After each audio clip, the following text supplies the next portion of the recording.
Bueno, de nuevo, opiniones. Un segmento de Esta es mi opinión, ¿cuál es la suya? Hoy miércoles 19 de agosto del año 2020, de nuevo con ustedes, hablando de los diferentes temas de país y hablando de lo que hoy estamos sopesando de lo que está sucediendo en Colombia. Colombia es un país de espectadores. Ven lo que está sucediendo y guardan silencio. El sábado, sale el señor César Gaviria Trujillo a plantear que el presidente de la República está equivocado y violentando la Corte Suprema de Justicia.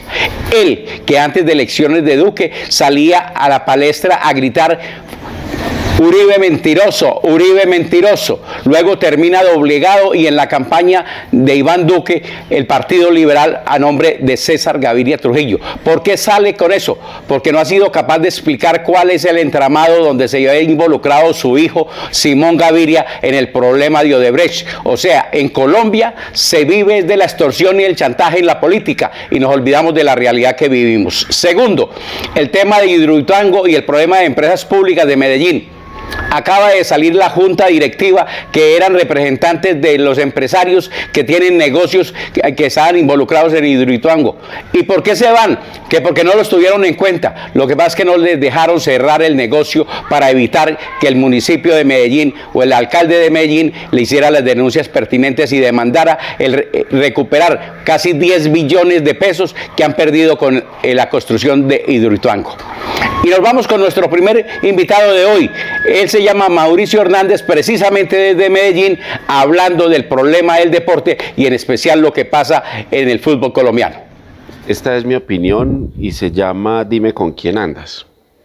El 6 de julio la Superintendencia de Industria y Comercio sanciona a 17 personas naturales y 3 jurídicas por haber ejecutado lo que ellos llaman conducta anticompetitiva. Esto en la práctica significa que la Federación Colombiana de Fútbol y las empresas Ticket Ya y Ticket Shop crearon un cartel para la reventa de boletas de la eliminatoria. El monto de la sanción son 18.000 millones de pesos. 30 minutos más tarde la Federación hace 5 anuncios. Primero, que desconocen la decisión porque no han sido notificados. Segundo, acusan a la SIC de llevar un proceso de manera irregular. Tercero, dicen que no hay pruebas. Cuarto, cuestionan la capacidad de la SIC para tomar decisiones porque han tenido muchos fallos revocados. Y finalmente, la Federación anuncia que acudirá al Tribunal Administrativo de Cundinamarca para desvirtuar la sanción. Ese mismo día, la misma Federación publica en su sitio web una política anticorrupción. Allí definen todas las conductas de las cuales se les acusa. Esa política está disponible en línea. ¿Cuál es la respuesta del gobierno? Patrocinar. 2 días después, el 8 de julio, el Ministerio del Deporte anuncia que destinará 1.400 millones de pesos para la realización de la Liga Femenina en el 2020, en plena pandemia y con el fútbol profesional paralizado. Ese mismo día, la DIMAYOR, una organización subordinada a la Federación, se lleva el crédito y anuncia como propios los 1.400 millones bajo el hashtag DIMAYOR Cuentas Claras. Todo eso solamente en 2 días. ¿Cuál es la respuesta de la empresa privada, los patrocinadores? Silencio. Se supone que una empresa, cuando patrocina una causa, un deporte o una entidad sin ánimo de lucro, como este caso que es la Federación, es porque comparten valores y porque deciden ubicar su marca y todo lo que ello representa en la plataforma del patrocinado, que en este caso es la Selección Colombia a través de la Federación de Fútbol. Estas empresas, los patrocinadores, tienen programas robustos de compliance, entendiendo el compliance como un sistema de normas internas de buenos procedimientos que permiten atenuar la responsabilidad a la que se vea expuesta la marca en el desarrollo de su objeto comercial. El asunto se ha salido de madre porque los patrocinadores, parte del dinero de los patrocinadores depositados a la Federación no estarían cumpliendo el objeto, antes al contrario, estarían afectando negativamente las marcas. Nos llama la atención el silencio de estas empresas. Los dirigentes de la Federación deberían renunciar, pero aquí nadie renuncia. El Ministerio, que tiene facultades de inspección, vigilancia y control, podría solicitar a las autoridades competentes de estos organismos la suspensión de los miembros de los órganos directivos, administrativos o de control cuando medie una investigación disciplinaria, penal, exista pliego de cargos o haya una vinculación formal del respectivo proceso, que en este caso todos aplican. Hay pliego de cargos, hay investigación disciplinaria y hay un proceso penal. Este círculo de corrupción y malas prácticas debería tener su capítulo final en la Fiscalía colombiana, si se demuestran los presuntos atribuibles a las conductas descritas. Ya conocimos la respuesta del gobierno y la respuesta de la empresa privada pues ha brillado por su ausencia. Faltan 3 escenarios para arreglar la situación. Primero, que las comisiones disciplinaria y de ética de la Federación actúen aplicando un modelo de autorregulación. Aquí no va a pasar porque allí no hay independencia. Segundo, que los patrocinadores de la Federación retiren los patrocinios hasta que la situación se normalice y les dé donde más le duele, en el patrocinio. Y tercero, que la FIFA intervenga como lo hizo en Uruguay y en Argentina, donde también hubo casos fuertes de corrupción y la FIFA tuvo que intervenir. Mi opinión se llama Dime con quién andas y te diré quién eres. ¿Cuál es la suya? Era Mauricio Hernández hablando del problema del fútbol colombiano. Y nos vamos ahora con nuestro nuevo invitado, Carlos Javier Arizaez de Bogotá, hablando de los problemas sociopolíticos del mundo y de Colombia, que es un problema generalizado por el problema de la participación. Como lo dije al principio, en Colombia somos espectadores de lo que está sucediendo y no nos involucramos en la construcción del derecho de todos y cada uno de los colombianos. Por eso Carlos Javier habla de la política en el mundo y nos plantea desde su óptica y desde el grupo Iniciativa Ciudadana qué es lo que está sucediendo con la política. Amigo Jorge, un saludo desde Bogotá, para ti, para la gente de tu canal. Agradecerte pues por este espacio y lo que me convoca aquí en este video es para comentar un poco sobre lo que está sucediendo a nivel de Bogotá, a nivel nacional y por qué no a nivel internacional. Primero, el tema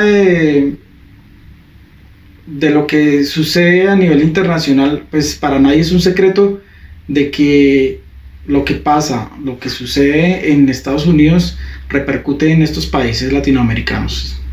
No es para nadie un secreto de que en noviembre hay un evento muy importante en Estados Unidos que va a afectar todo lo que suceda en el mundo, pero más que todo en los países latinoamericanos. Y muy en especial lo que tiene que ver con lo que está sucediendo con el coronavirus actualmente. Es probable que a partir de ese evento ya se decida el futuro de la cuarentena y de la pandemia como tal. Muchos pensarán que esto es un video pro Trump, pero la verdad es que esto no es así. La verdad es que Trump ha significado como un stand-by, como una oportunidad para que muchos nos demos cuenta de las cosas que se están haciendo mal a nivel mundial, a nivel local, en cada uno de los países. Esto involucra tanto a la izquierda mundial y latinoamericana como a la derecha, indiscutiblemente. Entonces no lo tomen a un discurso pro Trump, pero sí quiero que consideren que hay solo 2 opciones para votar este noviembre, que nosotros no podemos votar, pero sí podemos hacer mucha fuerza para que se nos prorroguen estos otros 4 años, que serían si Trump resultara electo, para que tengamos esos otros 4 años para darnos cuenta de lo que se ha hecho mal, de la realidad, de la verdadera realidad del país y del mundo, y para corregirnos. Son 4 años que tenemos de oportunidad para corregir muchas de las cosas que podemos corregir. Y en este orden de ideas, pasando al segundo punto, vemos que en Colombia hay 2 circunstancias, 2 condiciones que de lo que nos compete, de lo que nos afecta inmediatamente, y después el coronavirus y la situación sociopolítica. En cuanto al coronavirus, los invito a que el viernes 7 de agosto nos unamos todos en una campaña de un cacerolazo, que obviamente pues es una protesta pacífica, pero lo que en sí buscamos con esto es hacer un llamado a los entes de control, a los entes de salud, a los profesionales de la salud, para que sean estos entes los que por fin nos asistan en un plan alterno al oficial, digamos, alterno a lo que se ha manejado, que sea un plan dirigido a la prevención y dirigido a la gente que está afectada por el COVID directamente en sus hogares, directamente en sus casas, en sus apartamentos, y que puedan acceder fácilmente a la salud sin necesidad de desplazarse, sin necesidad de exponer a las otras personas a contagiarse. Y en este orden de ideas, el comunicado que les envío adjunto a este video pues es más completo de lo que en cuanto a los términos de lo que se está proponiendo y de lo que se quiere exigir al gobierno que se implemente. Entonces los invito a que estén muy pendientes de las redes y de lo que se está proponiendo a través de estos medios. Y en cuanto a ya el tercer punto, para finalizar, en cuanto a lo político social, como les digo, estamos viviendo un periodo, una época de oro, porque tanto nos muestra las falencias, las fallas que tenemos, como nos muestra las oportunidades de mejoría, oportunidades para mejorar que también poseemos y que tenemos que valorar, que tenemos que reconocer y obviamente aprovechar. Y en ese orden de ideas, en términos de política, tenemos que involucrar tanto a las izquierdas como a las derechas. En primera medida, reconocer que ambos sectores deben reconocer los grandes errores que han cometido, y que si eso no se hace, si eso no se tiene en cuenta, no se mejora, pues sencillamente no va a mejorar nada. Porque este cambio lo tenemos que hacer entre todos. No lo podemos hacer los ciudadanos por un lado, no lo podemos hacer la izquierda por otro lado, la derecha por otro lado, no. Tenemos que hacerlo entre todos. Yo no estoy invitando aquí a que hagamos un anarquismo, sino que en democracia podamos participar unidos por mejorar las condiciones sociopolíticas y de salud, que fue lo que les propuse en el punto anterior. Hay muchas oportunidades y hay mucha gente en este momento que está enfocada y reconocen que a través de los mecanismos de participación sí se puede mejorar, y a través de la participación ciudadana en política se puede mejorar. Es simplemente dejar un poco la polarización de lado, que no dejar los fanatismos de pronto de algunas personas, dejémoslos de lado.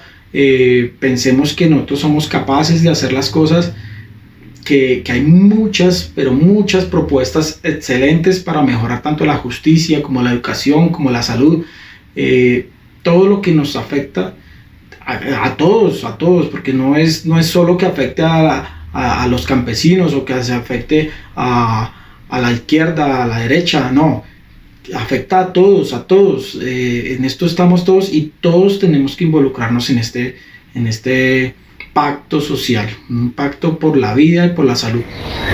Era Carlos Javier Ariza hablando de la política internacional y nacional y de lo que está sucediendo, y como en los colombianos que nos volvemos espectadores y nos olvidamos de la participación activa de la política en Colombia.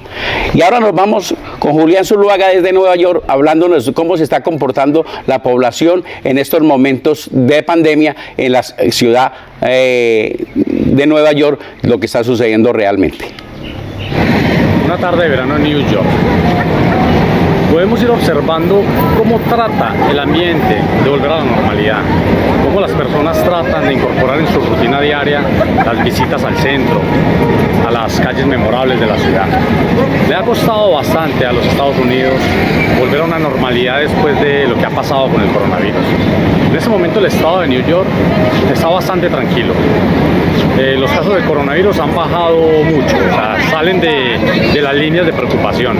Hay otros estados que sí se encuentran con el problema bastante avanzado, pero en New York tratamos de volver a la normalidad. Lo que sí es muy evidente es que el tema financiero, el tema económico para el mundo es y seguirá siendo un problema. Precisamente por eso es que el gobierno de los Estados Unidos ha girado su estrategia a las nuevas finanzas, a lo que hablábamos en estos días del blockchain. Es para allí para donde se van a encaminar las finanzas del mundo. Es de la única manera que volveremos a ver las calles de los Estados Unidos abarrotadas, donde el turismo venga de todas partes del mundo, los negocios no tengan que cerrar ni tengan que dejar de funcionar. Después, don Jorge, que con esta pequeña nota quería mostrarles un poco el funcionamiento. Quería mostrarles un poco este sitio legendario que se llama Times Square, que generalmente todo el año, no importa si es invierno, si es verano, siempre permanece lleno. Ya hemos escuchado que New York es la ciudad que nunca duerme, pues el coronavirus lo ha mandado a dormir. Aunque está revelando, trata de volver a su normalidad. Era Julián Zuluaga desde Nueva York hablando del comportamiento ciudadano en medio de la pandemia. Y ahora nos vamos con un abogado especializado y en comunicaciones, Alberto Pico, para que nos hable del comportamiento político de la población colombiana. Bueno, buenas tardes para todos en el programa de don Jorge Correa, donde habla la opinión es la mía, ¿cuál es la tuya? Y en ese concepto, pues vamos a tener la oportunidad de hacer una opinión sobre la política, entendiendo la política como la acción tras el objetivo que la hace una persona con intereses particulares o la hace un colectivo con intereses generales. Desde ese punto de vista son sanas todas las políticas agropecuarias, las políticas económicas, las políticas sociales, las políticas cooperativas, las políticas capitalistas, y desde luego eso genera de por sí el trajinar de la vida diaria. Pero como aquí se trata de interpretar un poco la política partidista, que es la que manejan las democracias en la mayoría de los países del mundo, tenemos que mirar el nuestro, donde a mi criterio desde hace mucho rato existe una dictadura democrática. ¿Por qué concibo yo esto como una dictadura democrática? Porque ya el pueblo no elige. Ya el pueblo en un momento determinado se dedica simplemente a satisfacer campañas de marketing, campañas estratégicas, porque se acabó el debate público como en la época antaño, donde las plazas públicas se debatían las ideas. Hoy en día, con la tecnología, pero más con las prácticas corruptas, porque en Colombia tenemos un Estado corrupto absolutamente en todos los niveles, y yo diría que más que el Estado, el establecimiento. El establecimiento ya lo empiezan a conjugar varios factores, y hay muchos factores que han incidido, entre otras cosas, en la cotidianidad.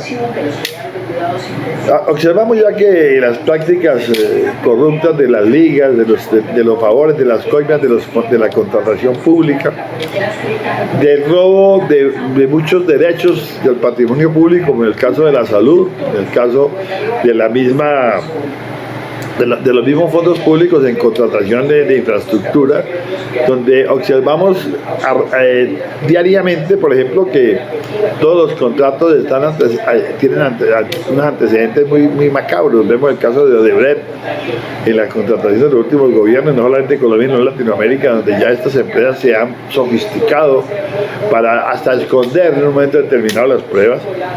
Vemos por otro lado unas elecciones democráticas donde realmente impera la tula, que es la compra de votos. Segundo renglón, de pronto los fraudes electrónicos a través de los sistemas que manejan la cuantificación entre el día de las elecciones y el escrutinio, donde se hacen los famosos chocorazos para favorecer quien en una subasta dé más por las curules, y el pueblo sigue enseguecido pidiéndole pleitesía a unos honorables personajes que se dan el gusto de manipularnos, como el caso que se vio en Acosta con lo de la señora Aida Merlano. Y por otro lado, la izquierda representada en Santuica, ahí están las dos fuerzas más importantes de los extremos, donde observamos que el gran grupo de la sociedad, que es la clase media, sigue siendo víctima de estas prácticas pueriles y temerarias, perversas. De manera que la invitación mía en el día de hoy es a que reflexionemos, a que tratemos de perfilar nuevos dirigentes, a que haya un liderazgo más sano, donde haya realmente una veeduría permanente 24 horas sobre los aconteceres de los hechos públicos, de las responsabilidades del Estado a través de los gobiernos. Entonces esto hace que se vaya perdiendo la fe en un futuro promisorio. Esta pandemia nos tiene que poner a pensar, porque nos estamos dando cuenta que ya ni el avión, ni el automóvil lujoso, la camioneta lujosa, le sirve para movilizarse, porque estamos corriendo riesgos. Y esos riesgos tienen que hacerle pensar al pueblo, que es el que se ha venido perjudicando con el aislamiento obligatorio, que es el momento de repensar un país nuevo, de mirar sin ningún tipo de venganza la corrección de nuestras actitudes, empezando por el elector primario, que es el votante. Lo primero que tenemos que hacer en una campaña es que no vendan su voto, porque lo que le dan por un voto apurado le resuelve el mercado de unos días, y quedan 4 años sin poder exigir a los políticos nada, porque ellos pagaron por su voto. Esa es la primera cosa que tenemos que apurar. Por otro lado, hacer una escuela de dirigentes que tengan otra mentalidad, que ayuden a construir un mejor país. Vayamos a trabajar con las comunidades, vamos a tratar de ser autosostenibles para evitar que estos dineros que aportamos al área público sean rifados y negociados con la empresa electoral. Esa es la invitación mía, porque realmente me han limitado a 5 minutos esta intervención, y vamos a tener muchas otras posibilidades para que tratemos ya temas más puntuales y podamos hacer un análisis de fondo sobre las situaciones del acontecer nacional. Una invitación para terminar a que pensemos en una Colombia próspera, en una Colombia equitativa, en una Colombia justa, partiendo de la libertad y el orden, que son 2 frases del escudo nacional que todos lo pregonamos y pocos los practicamos. Buenas tardes a todos ustedes. Era Alberto Pico y su comentario sobre el comportamiento político en Colombia y lo que debemos hacer los colombianos realmente para ir construyendo un país mejor para toda una sociedad. Y después de pasar de Alberto Pico, nos vamos a hablar con un hombre militar retirado, hablando de su libro Los perros también tienen alma. Él se llama Libardo Tobón, y él nos explica qué es lo que plantea desde el libro Los perros también tienen alma. Esta es mi opinión. Soy el escritor y politólogo Libardo Tobón, el autor de la obra Koster, Los perros también tienen alma. Koster es una historia escrita con mucha humanidad y basada en las vivencias del conflicto colombiano. La historia se desarrolla en un país llamado Cacroland y tiene un personaje muy especial que se llama Koster y unos amigos que van viviendo todas las situaciones de la guerra, del conflicto que se vive en el país. Koster comienza a pensar en medio de su inocencia en cosas como la confrontación y la felicidad, la incertidumbre y la esperanza, los sentimientos, la convivencia y las creencias, el sentido de la vida, la violencia y la compasión, el poder, la guerra, la paz, la amistad, la empatía, la apatía, el futuro de un país en conflicto así como nosotros, la confusión personal, las vivencias personales, el odio, el perdón y la capacidad de comprender que son cosas totalmente diferentes. Yo soy una persona que creo en Colombia, solamente que la realidad en Colombia es muy difícil de entender para muchas personas, porque las personas no se dan a la tarea de quitarse la pereza mental y de leer, de verificar cuál es la historia de Colombia, por qué existe ese sistema político nefasto que nosotros tenemos en este momento y que pareciera que no tuviese solución. Nosotros somos un pueblo anclado al pasado, hablamos de caudillismos en pleno siglo XXI, somos fanáticos, somos un país rico con mentalidad pobre, las instituciones están diseñadas para ponerse al servicio de intereses particulares y políticos y no de las personas, y las personas lo alcanzan a evidenciar en Colombia, pero parece como si no pudieran entender la dinámica. Todos los sistemas quieren hablar de lo que la gente quiere escuchar y la gente les cree. Entonces unos hablan de seguridad y resulta que todo lo basan sobre la seguridad militar y policial. Y resulta que la seguridad hoy día no es la seguridad militar y policial. Hoy día hay seguridad humana, seguridad alimentaria, seguridad social. Todo tipo de seguridad. No es la seguridad militar, no es la confrontación y la vía militar la que nos va a llevar a solucionar las complejidades sociales, sino ya en 60 años ya hubiésemos solucionado todo. Nosotros somos un Estado fallido que no se ha podido consolidar con un proyecto de nación real. No hemos podido construir un proyecto de nación porque la ciudadanía que se forma es una ciudadanía que es una masa inerme que se deja manipular. Aquí en Colombia el que piensa diferente entonces es enemigo. Entonces si usted piensa en un proyecto de país diferente, entonces usted es de izquierda. Y si usted piensa en la guerra, entonces usted, mejor dicho, o sea, aquí nadie le va a solucionar absolutamente nada, porque realmente todo el mundo está desenfocado. Y el sistema político no está desenfocado. Ellos sí saben para dónde van porque ellos tienen la capacidad de manipular a la población, porque ellos saben el grado de ignorancia que existe. Ellos inventan todo lo que puedan inventar para poder mantener su sistema corrupto. Y eso lo hemos podido evidenciar. Y el problema de la sociedad colombiana es que nosotros somos 50 millones de estados en un estado. Todos piensan diferente. Todos piensan diferente, pero nadie quiere escudriñar en la historia qué fue lo que pasó con el Partido Liberal y Conservador, por qué se generaron las guerrillas en Colombia, por qué tanta división política, por qué tanto tráfico de droga, por qué tanta informalidad en el país, por qué las personas siempre buscan la manera de hacer trampa. Y resulta que este es un país donde hacer empresa es un problema, este es un país donde las personas piensan que la democracia es votar y resulta que ni siquiera el voto sirve porque la Registraduría Nacional es la que finalmente escoge los gobernantes y las personas piensan que esto funciona perfecto. Resulta que el grado de corrupción que hay en Colombia es mortal. Nosotros estamos entre los países más corruptos del mundo. Algunos se atreven a decir que somos el país más corrupto del mundo.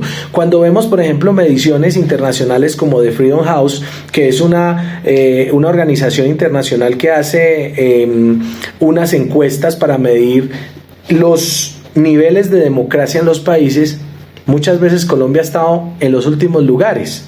¿Y por qué? Ay, no, pero es que nosotros podemos votar. No, esa no es solo la democracia. La democracia es responsabilidad social y política. La democracia es infraestructura. La democracia es equidad. Cuando usted va ahí y verifica entonces por qué existen las guerrillas, por inequidad. Ah, pero es que se volvieron narcotraficantes. Pues claro, buscaron otros medios de sostener su guerra y pues tenían que buscar medios alternos y lógicamente escogieron lo que más hace daño. Lo mismo que el Estado. Entonces el Estado colombiano entre el 2003 y el 2010 invirtió $10.300 millones que le dieron los Estados Unidos para combatir el terrorismo del narcotráfico. El terrorismo no se acabó y el narcotráfico se cuadruplicó. Entonces, ¿qué estamos haciendo? Yo pienso que Colombia tiene futuro, pero las personas en Colombia tienen que despertar a la realidad, dejar esos fanatismos partidistas en pleno siglo XXI que ya no tienen claridad. Y ponerse a leer, ponerse a verificar quiénes son los que nos están gobernando y quiénes son los que nos van a seguir gobernando. El país tiene futuro, pero las personas tienen que realmente empezar a estructurar en sus mentes un nuevo proyecto de nación que realmente genere una democracia fuerte. El conflicto interno es algo atípico. Las personas ya se familiarizaron con el conflicto y piensan que el conflicto es normal y el conflicto interno no es normal. Las Fuerzas Armadas deben estar preparadas para combatir amenazas externas y donde hay conflicto interno es porque hay un grado de inequidad muy grande y donde el sistema político es demasiado corrupto. Esta es mi opinión. Si quieren adquirir a Koster, en kostertiendaonline.com. Era Libardo Tobón, el exmilitar retirado, que hoy nos plantea su libro Koster. Por lo tanto, invitamos a la gente a conocer esa historia que es valiosa para entender el comportamiento humano y también lo que hacen los animales en los territorios con estos animales que hacen parte del ejército y la policía para encontrar muchas cosas que la gente desconoce. Entonces, esperamos que Libardo Tobón pueda tener oportunidades de hacer muchas mayores cosas en Colombia, y es importante, vuelvo a repetir, leer el libro Los perros también tienen alma. Y después de él nos vamos con un campesino, un hombre de Andes, Antioquia, un hombre que tiene muy claro lo que está pasando en el país, el problema de la producción, el problema del campo, el problema de las importaciones y las exportaciones en Colombia, y él es don Carlos Araque. Buenas tardes. Para el programa Opiniones, reflexiones número 2. Cuentan los historiadores, y debe de ser verdad, que los países que ganaron la Segunda Guerra Mundial en la cumbre de Yalta, entre Franklin Delano Roosevelt, Winston Churchill y Stalin, se repartieron el mundo. Y a este remedo de país, a esta republiqueta, como la llama el doctor Gilberto Tobón, le tocó el infortunio de vender materias primas. Y estos ovejos arrodillados nunca les dio la mente para rebelarse en contra de eso. 75 años hace que terminó la Segunda Guerra Mundial y seguimos arrodillados sin inventarnos otra. Y les pongo un ejemplo. Alguien dirá, otra vez este canzón con el café. ¿Y qué vamos a hacer si Colombia no vende más nada? Banano y flores. Y las flores viajaban en avión, entonces los floricultores se quebraron. ¿Por qué el café? Porque en el café se basó la economía de este país durante décadas. Y mientras un banano o un kilo de bananas, como la llaman en Europa, esta semana costaba en Italia 99 centavos de euro, un kilo de café en Copenhague, en París, en Londres, en Roma, en Milán, en Madrid debe valer de 30 a 35 euros, si no es más. Y entonces aquí nos han vendido la idea de que no se puede.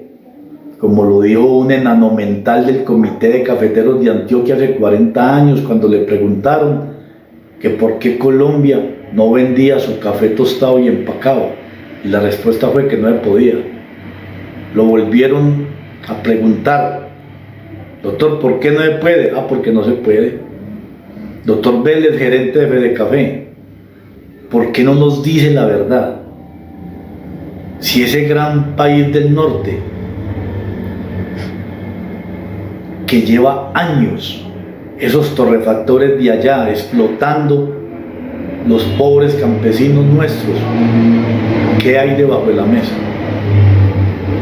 Doctor Vélez, ¿por qué después de 75 años terminada la Segunda Guerra Mundial no se intenta comercializar el café de otra forma? ¿Por qué Colgate-Palmolive, una compañía fundada en 1806, sí puede estar en 220 países del mundo y Colombia no puede tener 2 tostadoras en Estados Unidos y 2 o 3 en Europa? ¿Por qué? ¿Qué pasa ahí? ¿Por qué las flores, un producto suntuario, sí pueden ser enviadas en avión a los Estados Unidos, pero el café no? Porque no me vengan a decir que una maravilla de bebida como es el café, yo me he tomado un promedio alrededor de 65,000 tintos en mi vida, pero si me hubiera tomado 30,000 Coca-Colas ya estaba muerto. Entonces, ¿por qué nuestro preciado bebestible no puede ser comercializado de otra forma? Doctor Vélez, me engañe la gente y dése por bien servido. Usted es el único gerente del mundo que se gana 200 o 300 millones de pesos mensuales sin presentar resultados distintos y sigue en su cargo como si nada, y el que lo reemplace igual. ¿Por qué? ¿A cuento de qué? ¿Por qué nosotros no podemos enviar 15 modelos bellísimas como las que hay en esta republiqueta durante 6 meses a Europa, a Estados Unidos, y al salir de un gran espectáculo masivo, llámese un partido de fútbol, de béisbol, de baloncesto, y se les da café gratis y muestras de café? A ver qué puede pasar, porque ¿quién se toma un café colombiano limpio en Estados Unidos o en Europa? Nadie, doctor Vélez, nadie. Me engañen más la gente. Era don Carlos Araque desde Andes, Antioquia. Es un hombre con el que tenemos una gran posibilidad de conocer desde una visión del campesino, del tipo del conocimiento, no de la academia, del conocimiento claro y profundo de lo que está sucediendo en Colombia con la productividad. Es importante tener en cuenta lo que don Carlos Araque nos plantea. Y ahora nos vamos desde Los Ángeles con Marlene Gers hablando del problema político en los Estados Unidos y ahora con el nombramiento de Kamala Harris como candidata a la vicepresidencia de la República. Esta es mi opinión. Algo histórico ocurrió hoy aquí en Estados Unidos. Quien va a ser confirmado como el candidato presidencial para el Partido Demócrata, Joe Biden, quien fue vicepresidente de Barack Obama por 8 años y también fue senador por el estado de Delaware, anunció hoy quién es su fórmula vicepresidencial. Se trata de la afroamericana Kamala Harris, quien es senadora para el estado de California ante el Senado de Estados Unidos y además también fue candidata a la presidencia por este partido. Kamala Harris nació en Oakland, California. Su madre era hindú y su padre jamaiquino. Se crió como afroamericana. Ella es abogada. Fue fiscal de la ciudad de San Francisco y del cantón de San Francisco, como también fue fiscal general del estado de California. Como ya lo dije, hoy en día es senadora representando el estado de California en el Senado de Estados Unidos. Biden tomó esta decisión en una forma estratégica. Es necesario tener el voto de los afroamericanos aquí en estas elecciones para poder ganar la presidencia. Además, es necesario tener el voto de otras minorías. Como ustedes se acuerdan, cuando Donald Trump inició su campaña presidencial en el año 2015, lo hizo bajando por esas escaleras automáticas, lanzando insultos a los mexicanos. Y desde entonces Trump se ha demostrado como un racista de extrema derecha, quien aboga por la supremacía blanca. Biden tomó la decisión en una forma estratégica con el apoyo del Partido Demócrata, lo que es básicamente el poder dentro del Partido Demócrata. Es de la opinión que tiene que tener un candidato de centro para poder ganar la presidencia y unir la población de Estados Unidos, que hoy en día se encuentra bastante dividida. No solamente se trata de esto, sino también como es ser político y dirigente de todo el país, ser el presidente de todo el país, o sea que une a los estados del occidente como California, Washington, Oregon, y además entonces se unen los estados de la costa este como Delaware, New York, Massachusetts, etc.